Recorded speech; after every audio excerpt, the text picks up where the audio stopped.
we have never seen the border as secure as it is right now. Like the data validates it, but let's talk granularity for a second. Never mind data. That's one part of it. Let's just talk about what we see on the ground. First off, you have 10,000 National Guard soldiers from Mexico deployed. Now, their National Guard is completely different from ours. Don't try to compare the two.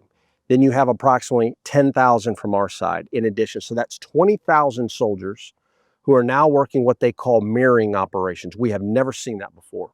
And collaborating a level from military to military, protecting each other's sovereignty, but also shutting down those halcon networks that operate all along that border region. That in and of itself is unprecedented. Then you overlay the new capabilities of U.S. Border Patrol and the efforts from the Trump administration. Look, everyone needs to know that what we are seeing is truly unprecedented. The data validates it, but it's really the granularity of the why. It is the policies coming from the Trump administration overlaid with operations. You know, the policy is right, and that has stopped the immigration issue at an unprecedented level. What is pending, though, that everyone needs to understand what they're doing in these marrying operations is shutting down the infrastructure of the halcones. Now, the halcones are scouts, falcons, and lookouts, and every day they're doing what they call marrying operations. It's where the U.S. soldiers, Mexican soldiers deployed together.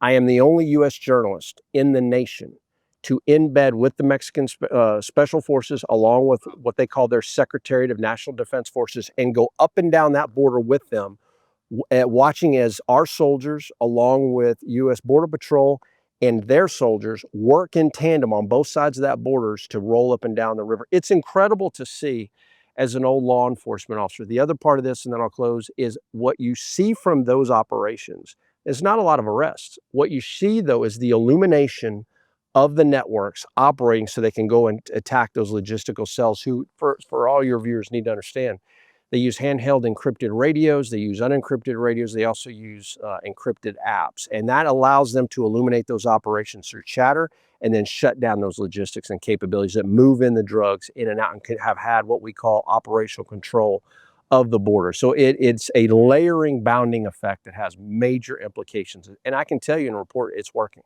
So part of that practical shift that you're seeing directly has to do with domestic politics, not just with the Trump administration, but in particular, ICE, Immigration Customs Enforcement. Can you talk about the extent by which ICE is necessary to bring about those changes you are describing right now? Because I think there's a lot of misinformation or perhaps deliberate disinformation when it comes to ICE's role in tackling illegal immigration and securing the southern border. Immigration and Customs Enforcement, now led, of course, by DHS Secretary Noem, but with the guidance and the strategy through Tom Holman, who is a close friend of mine and someone that I was with Border 911 with, speaking across the country. The strategy has been right. The policy has been right. And look, here's the deal. The leveraging of Immigration and Customs Enforcement to enforce the laws of those who are here illegally and to get them out of the country, that seems like a no-brainer. But you have to understand what that means. It is spreading across the world. The perception, and perception drives migration. Don't let anyone lie to you. And I've said this 1,000 times. It shuts them down that if they come here, they will be picked up and they will be deported. Why spend all that money to try to get here, to put yourself in harm's way with all of these dark networks like the cartels and many others, right? Make that long journey, risk your life just to get here, to be arrested, to be deported. And that layering effect of the great work of the Mexican National Defense Forces, working with U.S. forces, overlay that with CBP, overlay that with ICE, that effect, that multi-layered layering effect has huge consequences.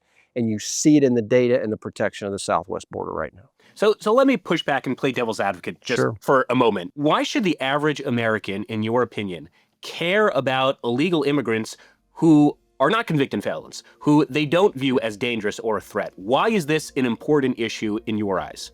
And I think it's a great question. The fastest way, and I want to be very clear on this, the fastest way to public safety is through mass deportation.